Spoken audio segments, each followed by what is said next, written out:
Today marks the commencement of the sacred Hajj rituals, drawing devout Muslims from across the globe to Mina in Saudi Arabia. Whether on foot or by vehicle, pilgrims have converged up in the desert expanse of Mina, where the air resonates with the fervent chants of Labbaik Allahumma Labbaik, Labbaik la Sharika Laka Labbaik. This year, an estimated 2 million individuals embark on this pilgrimage, with 82,772 Bangladeshi pilgrims. Tomorrow, the spotlight shifts to Arafat Maidan for the pivotal ceremonies. Situated approximately 9 kilometers from Masjid al-Haram in Makkah, Mina becomes the focal point for pilgrims today, the 8th of Zulhajj. Tomorrow, on the 9th of Zulhajj, pilgrims will leave for Arafat Maidan, remaining there until dusk. Following this, they will start a journey to Muzdalifah. They will offer Maghrib and Isha prayers there, followed by staying the night under the open sky. In Muzdalifah, stones will be gathered for the symbolic stoning of Satan at Jarrah in Mina. After the Fajr prayer on Sunday morning, pilgrims will return to Mina, participating in the stoning ritual and performing the customary animal sacrifice. Men will conclude the rites by shaving their heads and exiting Ihram. The culmination of the Hajj journey will be marked by the pilgrims' farewell tawaf at the Holy Kaaba Sharif. Prime Minister Sheikh Hasina visited Sheikh Fazilatunisa Mujib Memorial KPJ Specialized Hospital at Tetulbari in Kashimpur of Gazipur this morning and underwent routine health checkup there. Press Secretary to the Prime Minister M. Naeemul Islam Khan said the Prime Minister visited the hospital and underwent routine health checkup there. The Premier herself went to the counter of the hospital for registration and paid the registration and checkup fees. The Prime Minister later held a meeting with the members of the Board of Directors, physicians, officials and nurses of the hospital and inquired about the overall activities of the hospital.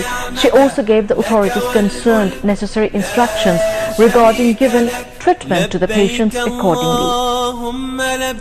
People in Dhaka are leaving the city to celebrate Eid al-Azha with their near and dear ones. The Holy Eid will be celebrated across the country just after 2 days. In the meantime, all public and private offices have been closed. As a result, there is a pressure of passengers on trains and buses.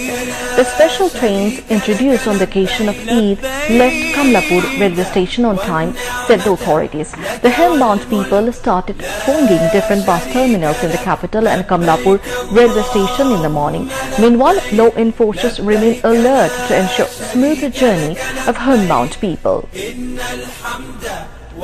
Meanwhile, Bangladesh Inland Water Transport Authority BIWTA has taken all preparations to ensure uninterrupted journey for the southbound passengers by launch from the capital. 40 launches have so far left Sadarhat to various destinations across the country till 4 p.m. today. 120 more launches have been kept prepared to ensure comfortable journey to homebound people. Heavy presence of passengers was reported on routes to Chatpur, Kotuakhali, Monpura, Hatia, Amtoli and Khula. Capital's cattle markets get momentum as the Holy Eid al-Azha left just 2 days. City dwellers are gathering at all cattle markets set up in 2 city corporations to buy their sacrificial animals. This year, altogether 20 temporary and permanent cattle markets have been established under Dhaka's North and South City corporations. Of these, 9 cattle markets have been established in the Dhaka North City Corporation and 11 cattle markets have been established in Dhaka South City Corporation. Furthermore, sacrificial animals are being sold through various online platforms as well.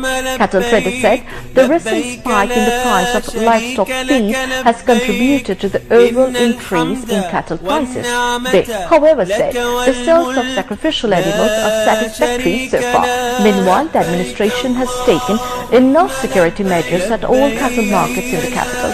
Besides, mobile medical teams of the Ministry of Fisheries and Livestock are also working to ensure the health of the sacrificial animals.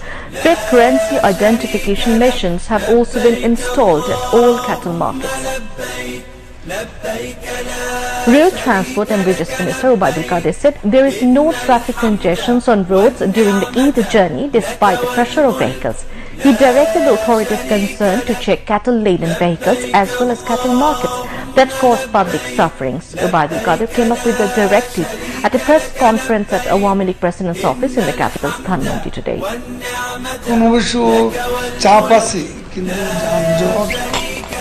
যাকে বলে সেটা এখনো নেই। সড়কে চাপ থাকবে, তবে রাস্তার জন্য কোথাও যানজট হবে এমন বিষয় নেই। পশুগাড়ি গাড়ি পশুর হাট যত্রতত্র বসিয়ে জনদুর্ভোগ যাতে বাড়ানো না হয় সে ব্যাপারে যাদের কাছে দায়িত্ব রয়েছে তারা যথাযথভাবে দায়িত্ব পালন করবে। The minister said the government proposed a balanced budget to tame inflation. He went on to say that the BNP is entirely surrounded by the corrupt. The BNP cancelled Article 7 of its constitution to make corrupt and sentenced person its leader, he added. لبيك لا شريك لك لبيك إن الحمد والنعمة এখন দুর্নীতিবাজরা দুর্নীতির বিরুদ্ধে BNP top to bottom একটা দুর্নীতিবাজ। এই দলের নেতা top to bottom দুর্নীতির ভারপ্রাপ্ত। তাকে ভালো মানুষ সাজানোর জন্য ফখরুল একটা বিবৃতি দিয়ে বসে। ফখরুল সাহেব তার ধমকে অনেক কিছু শাস্তি তো তিনি পেয়েছেন, নতুন করে দেবার কি আছে? শাস্তিটা এখন ভোগ করা হচ্ছে, তাকে এখানে এনে শাস্তি ভোগ করাতে হবে। Awami League Joint General Secretary AFM Bahauddin Nasim, Organizing Secretaries BM Mojamil Haq, Mirza Azam, Afzal Hussain and Shujit Roy Nondi among others were present at the press conference. Bangladesh joined Global Coalition for Social Justice, which was established under the initiative of International Labour Organization ILO as the 73rd country on Thursday. A press release received today said the government decision of joining at the first forum of the coalition in Geneva reached the coalition secretariat from Bangladesh Permanent Mission on Thursday. The coalition was established in November last year with the aim of contributing to achieve Sustainable Development Goals SDGs 2030 declared by the United Nations by addressing gaps in global social justice and equity through strengthening multilateral cooperation and partnerships. A total of 72 countries, including the USA, India, China, the UK, Spain, Canada, Germany, Switzerland and Mexico, joined Global Coalition. In June 2023, at the invitation of ILO Director General Gilbert Humbo, heads of states and governments of different countries, including Prime Minister Sheikh Hasina, joined World of Work Summit, Social Justice for All in Geneva. In the summit, world leaders presented their own opinions about the framework of the coalition. Prime Minister Sheikh Hasina presented her five-point recommendations on formation of the coalition.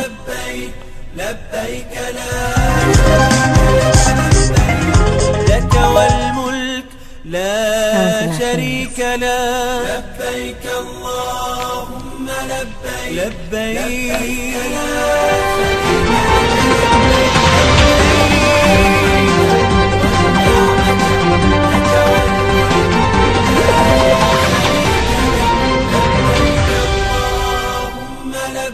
Israeli helicopter gunships attack drones and warplanes strike Rafah as Palestinian fighters engage Israeli troops in running street fights. President Biden said he did not expect to see a Gaza ceasefire deal in the near future. Responding to reporters who asked if a truce would be reached soon, Biden said no, adding, "I hasn't lost hope." Meanwhile, at least 14 Palestinians killed following Israeli airstrikes on residential buildings in northern Gaza City. The Israeli military has carried out several deadly attacks across Gaza, with 3 women killed in a strike on a home in Gaza City and a child killed in a strike on the Bureij refugee camp. Israeli forces have arrested a 13-year-old boy in the occupied West Bank city of Jenin, the Wafa news agency reports. Hamas spokesman Osama Hamdan has said no one has an idea how many captives held in Gaza are still alive in comments made as part of a far-reaching interview with a U.S. television network. Besides, Hezbollah launches a major drone and rocket attack targeting military bases in Israel's north, and Israeli forces responded with a deadly bombing in southern Lebanon as fears grow that the border clashes could descend into all-out war. At least 37,232 people killed and 87,037 wounded in Israel's attack on Gaza since October 7. The G7 has agreed to use frozen Russian assets to raise $50 billion for Ukraine to help it fight invading Russian forces. Each G7 country will contribute to the loan package, European Commission President Ursula von der Leyen said. US President Joe Biden said it was another reminder to Russia that they are not backing down, but Moscow has threatened extremely painful retaliatory measures. The money is not expected to arrive until the end of the year, but is seen as a longer-term solution to support Ukraine's war effort and economy. Also at the G7 summit in Italy, Ukrainian President Volodymyr Zelensky and Mr. Biden signed a 10-year bilateral security deal between Ukraine and the US, hailed by Kiev as historic. The agreement envisages US military and training aid to Ukraine, but it does not commit Washington to send troops to fight for its ally. Some $325 billion worth of assets were frozen by the G7 alongside the EU following Russia's full-scale operation of Ukraine in 2022. The pot of assets is generating about $3 billion a year in interest. Under the G7 plan, that $3 billion will be used to pay off the annual interest on the $50 billion loan for the Ukrainians taken out from the international markets. Speaking at a joint news conference at the summit's venue in Puglia, southern Italy, President Biden stressed that Mr. Putin cannot divide them, and they will be with Ukraine until they prevail in this war. President Zelensky thanked his American and other allies for their unwavering support. South Africa's governing African National Congress ANC says it has made progress in efforts to establish a government of national unity after losing its outright majority in recent elections. But the party's Secretary General Gili Mbula said the party is not ready yet to announce the details of an agreement. The ANC lost its parliamentary majority for the first time in 30 years in the 29 May election, getting 40% of the vote. This means it required the backing of other parties for President Cyril Ramaphosa to remain in power. The new parliament is meeting for the first time on Friday, when it is expected to vote for a president. Mr. Ramaphosa is expected to retain his seat. Prime Minister's newly appointed press secretary Naimul Islam Khan paid rich tributes and offered prayers at the mausoleum of Father of the Nation, Bangabandhu Sheikh Mujibur Rahman at Tungipara in Gopalganj this afternoon. He paid homage by placing a floral wreath at Bangabandhu's grave and joined a prayer seeking eternal peace of the departed souls of Bangabandhu and other martyrs of the 15 August 1975 carnage and our country's continued development and progress under the leadership of Prime Minister Sheikh Hasina. After laying the wreath, he stood in solemn silence for some time as a mark of profound respect to the memory of the architect of independent Bangladesh. Deputy Press Secretaries to the Prime Minister, PM Shakawat Moon and MM Imrul Qais were present. News on weather.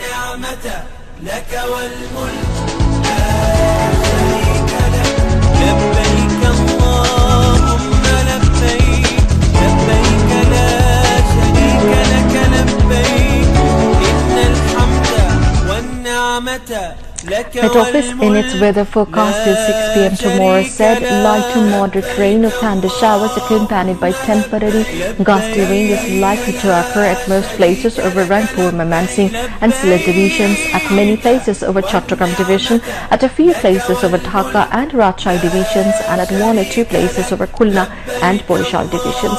Besides, moderately heavy to very heavy falls likely to occur at places over Rangpur, Mymensingh and Sylhet divisions.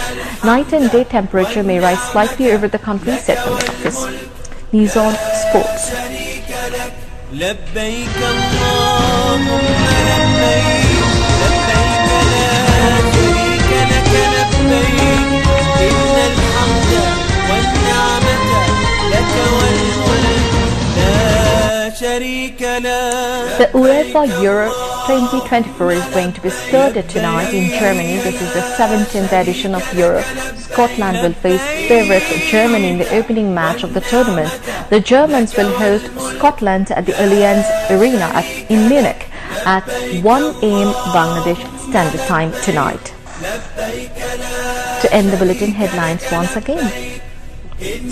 Holy Hajj formally starts today with participating over 2 million of Muslim devotees from all over the world.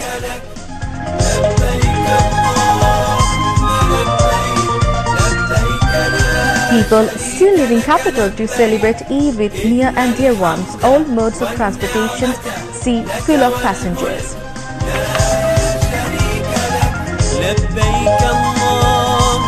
Cattle markets get momentum with the presence of buyers and sellers in capital and outside.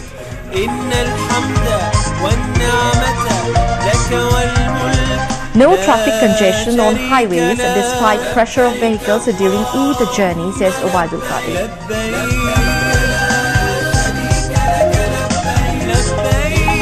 Israeli airstrikes, drone strikes and attacks by helicopter gunships continue at Rafah in Gaza.